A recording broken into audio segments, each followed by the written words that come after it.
This is the VOA Special English Technology Report. The Obama administration has announced a plan to protect Internet users in the United States. In February, the administration proposed what it calls a Consumer Privacy Bill of Rights. The bill is meant to give Americans more control over their personal information. President Obama said that never has privacy been more important than today in the age of the Internet, the World Wide Web, and smartphones. Under the Privacy Bill of Rights, Americans would have more control over what personal data companies collect from them and how they use it. It also would require the companies to be more open about their privacy and security policies. Darren Hayes is head of the Computer Information Systems program at Pace University in New York. He says many countries in Europe and Asia already have online privacy laws in place. He called the proposed legislation in the United States long overdue and a step in the right direction. I think that in its present form, it looks very effective. The average online user does need more transparency and more control over the use of their information. Professor Hayes says the Consumer Privacy Bill of Rights would hold companies like Facebook and Google to a higher level of responsibility. I think in practical terms, it's going to make online companies more accountable for what they do. It also seeks to provide more transparency about how third parties are sharing their information and give the user, hopefully, the ability to opt out of having their information shared. The new measures are part of a larger government effort to improve online privacy. The administration has urged Congress to pass legislation in support of the measures. It also wants lawmakers to give the Federal Trade Commission and state officials additional powers to enforce them. Professor Hayes says the effectiveness of the bill will depend strongly on that. In a related development, a group of companies that make Internet browsers agreed to support plans for adding Do Not Track technology to their browsers. The group agreed not to use tracking information to target personalized ads to users who do not wish to be identified. The companies will, however, still collect the information. For VOA Special English, I'm Mario Ritter. You can find more stories about privacy and technology at voaspecialenglish.com. This is the VOA Special English Development Report. World No Tobacco Day is celebrated each year on May 31st. The observance is meant to bring attention to the growing use of tobacco and its deadly effects. The World Health Assembly established the event in 1987. This year, special attention is being given to the harmful effects of tobacco marketing to women and girls. The World Health Organization says tobacco kills nearly 5.5 million people a year, another victim every 6 seconds. Tobacco use is a top cause of deaths worldwide. 1 billion people smoke. More than 80% of tobacco users live in low and middle-income countries. The WHO says the tobacco industry has increasingly directed its marketing campaigns at women and girls. Women currently represent about 20% of smokers, but tobacco use among girls is increasing. Data collected from 151 countries show that about 7% of young girls now smoke. That compares with 12% of boys. In some countries, however, the rates are almost equal. Almost 170 countries have signed a treaty called the Framework Convention on Tobacco Control. The WHO is calling on those governments to ban tobacco advertising to the fullest extent possible and to do more to protect women. The agreement seeks to reduce the demand and supply of tobacco products.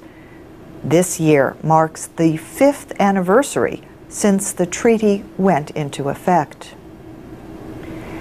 80% of the signers have banned the sale of tobacco products to young people.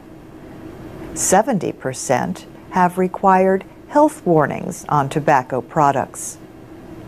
The WHO estimates that tobacco use caused 100 million deaths in the 20th century. If current rates continue, that number could reach 1 billion in this century.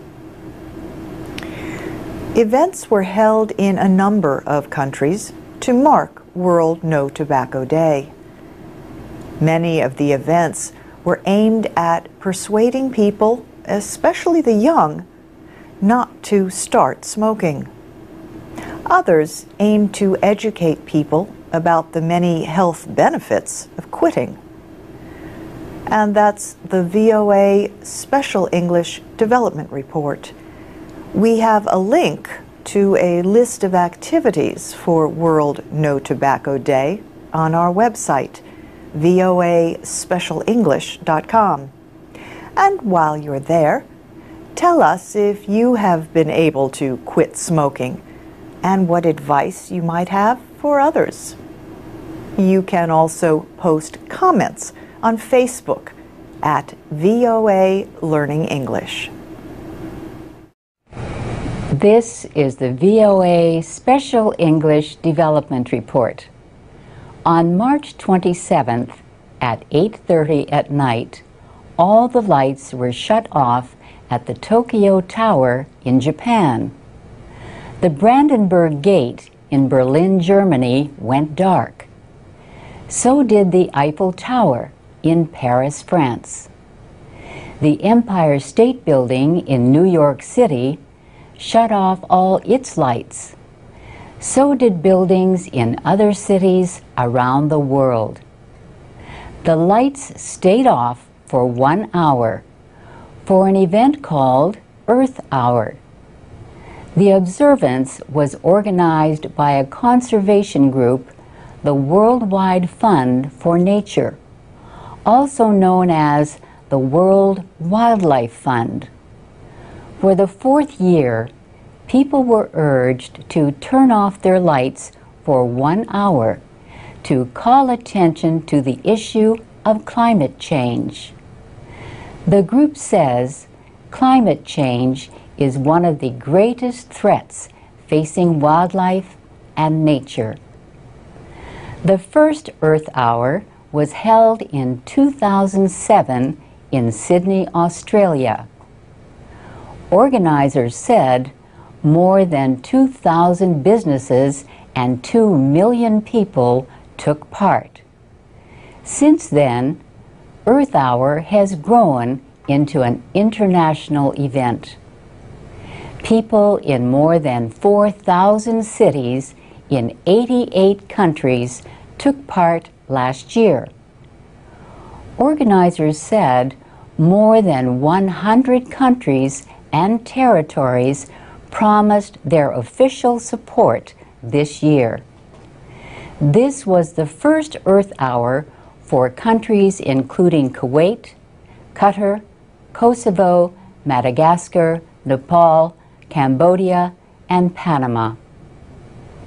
At least 19 of the 50 American states took part in the 2010 Earth Hour observance. The event organizers said that one of the last states to join was Missouri. Governor Jay Nixon shut off the lights in the dome of the state Capitol building. He said, when it comes to saving energy and money, big changes start with small steps, like turning out the lights. Did you turn off your lights to observe Earth Hour? Do you think about what the organizers call your environmental footprint and try to reduce harmful effects? Is climate change a concern for you? Here is a chance to practice your English. Go to our website, voaspecialenglish.com. You can comment on this story and other programs. You can share your thoughts and read what other people are saying. You can also find transcripts, MP3s, podcasts, and caption videos. And that's the VOA Special English Development Report. I'm Alex Villarreal with the VOA Special English Technology Report. A report by the Consumer Electronics Association says electronics were among the most popular gifts bought this holiday season. It also predicted that spending on these devices would set new records. The CEA said consumers were expected to spend an average of about $230 on electronics. This is 5% more than in 2009 and the highest level since the organization began keeping records of holiday spending. Jim Barry is a spokesman for the Consumer Electronics Association. He said the CEA study found that electronics represented 3 of the top 5 things on its holiday gift wish list in 2010. He said notebook computers are at the top, followed by iPads and then e-readers. iPad is a touchscreen tablet computer, and that's really the big player in that category. The computer company Apple began selling its small touchscreen computers in April. People use the touchscreen computers to surf the web, write emails, watch movies, and read books. Since the iPad's release, several other companies came out with their own tablet computers just in time for Christmas. A report from the eMarketer Research Group predicts that worldwide tablet sales will reach more than 81 million in 2012. Still, Jim Barry says these devices faced tough competition from another Christmas favorite. He said, another hot category right behind that are the e-readers. So you can read on an iPad or a touchscreen tablet, but the e-book readers are less expensive. The Kindle is the market leader there from Amazon. But you also have the Nook from Barnes & Noble and the e-reader from Sony. Jim Barry says modern technology is changing the way people relate, and increasing their expectations for their electronic devices. He said, "It's really the ability to take your information and entertainment with you just about anywhere, to stay connected to your work and your family." The Consumer Electronics Association report found that iPod music players were also in high demand this holiday season.